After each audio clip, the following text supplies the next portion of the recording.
Hello, everyone, and welcome back to the DC English Podcast. This is the place where every conversation helps you learn real, natural American English. We're so happy you could join us today. Yes, hello everyone. And let me tell you, I actually almost missed my flight yesterday morning. Wait, really? You almost missed it? What in the world happened? Well, I walked through the automatic glass doors into the airport and I completely froze.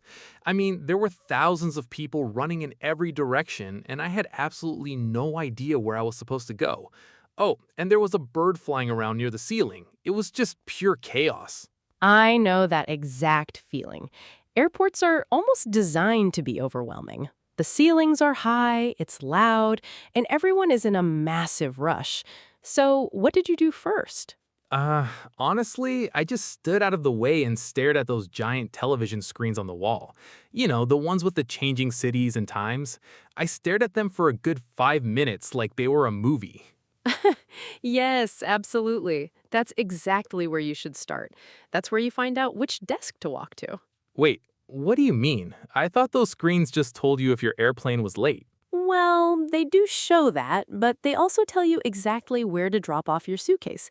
By the way, those big screens are called the departure boards. Ah, the departure boards, because I'm departing or leaving. Okay, that makes sense. So I eventually found my airline's name on the board and I walked over to hand them my passport and my super heavy bag. Perfect. That's exactly what you're supposed to do. Do you know what that specific area is called? I think it's the check-in counter. Exactly, the check-in counter. It's where you officially tell the airline, hey, I'm here for my flight. Well, I found the check-in counter, but I actually stood in the wrong line for 20 minutes, and I didn't even realize it until I reached the front. Oh no, what happened? The woman at the desk smiled and asked where my premium first class ticket was, and I just slowly handed her a crushed paper receipt for row 58 in the back of the plane. Oh my goodness, you stood in the priority line. What did she say? She was very polite, but she pointed me to a completely different line that wrapped around the building. I felt so foolish. Oh, please don't feel foolish.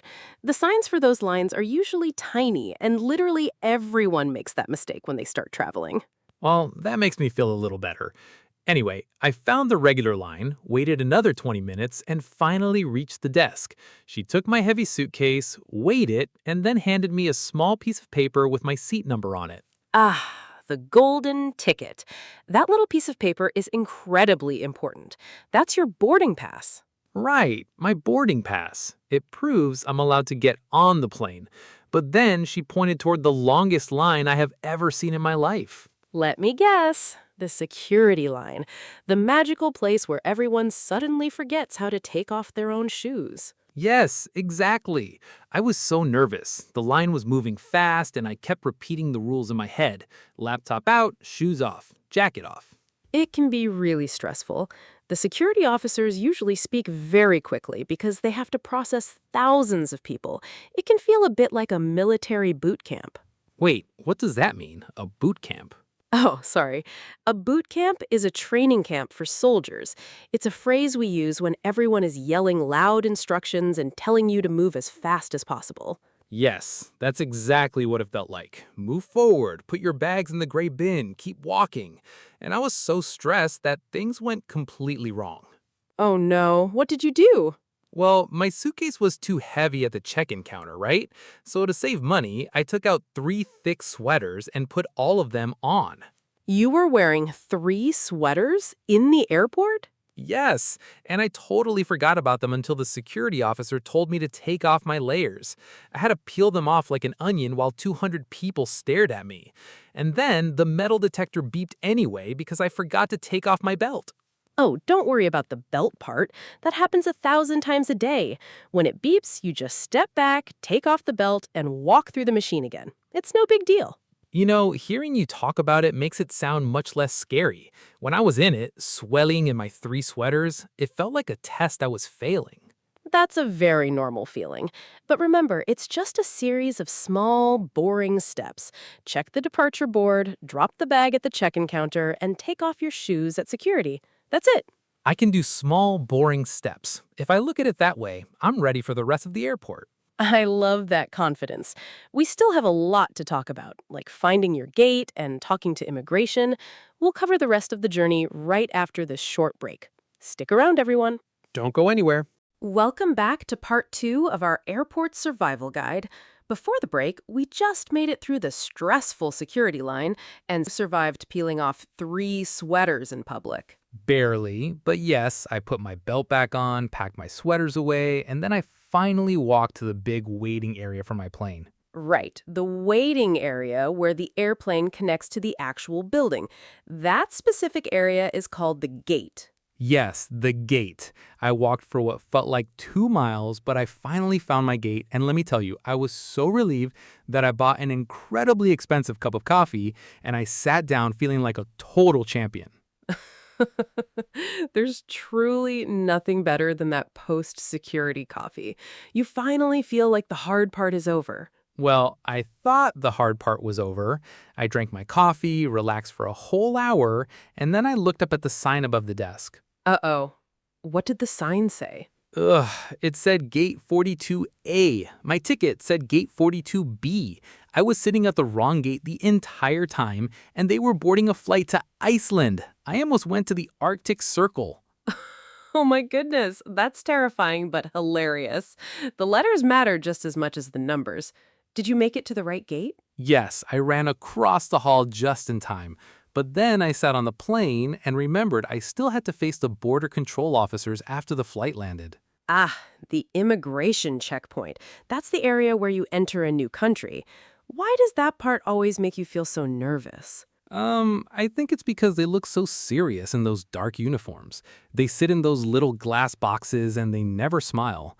I always feel like I'm doing something wrong, even when I know I'm completely innocent. That's completely normal. The uniforms and the serious faces are designed to be a little intimidating. But let's break it down and think about it logically. What is the main thing the immigration officer actually wants to know from you? Let me think. I guess they just want to know why I'm coming to their country and probably how long I'll be staying there. Exactly. That's really it. They are just regular people doing a job. They just want to make sure you have a simple, valid reason to visit and that you plan to go home afterward.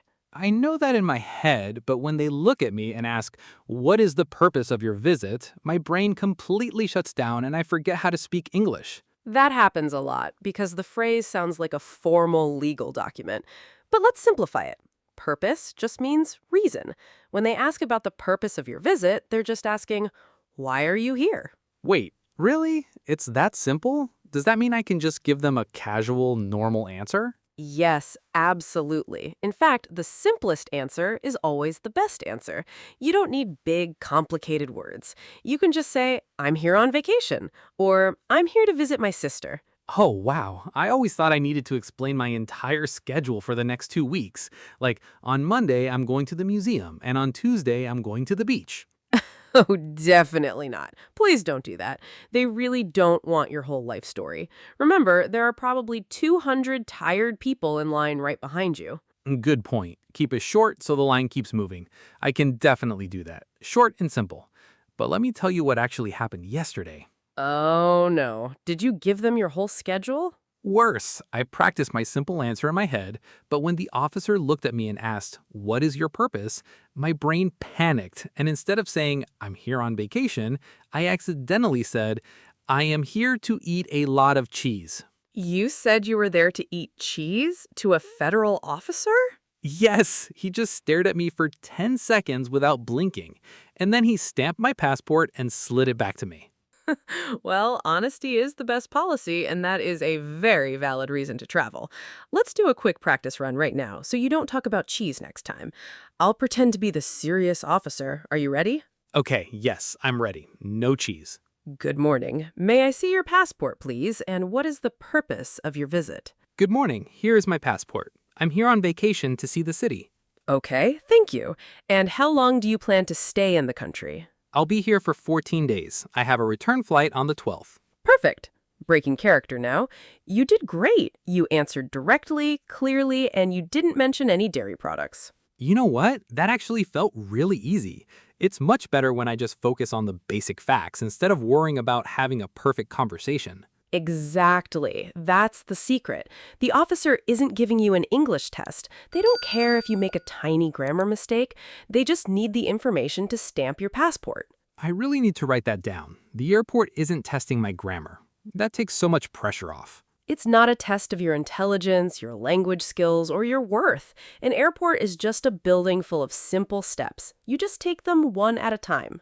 I love that perspective. I survived the departure board, the 3 sweaters in the security line, the flight to Iceland, and the serious immigration officer. Honestly, I feel like I'm ready to travel anywhere now. I know you are. You've got this. To everyone listening, we hope this makes your next trip a little bit easier and a lot less stressful. Have a wonderful trip wherever you're going, and we'll see all of you right here next time. Thanks for listening, everyone. Keep speaking, keep growing, and travel safe.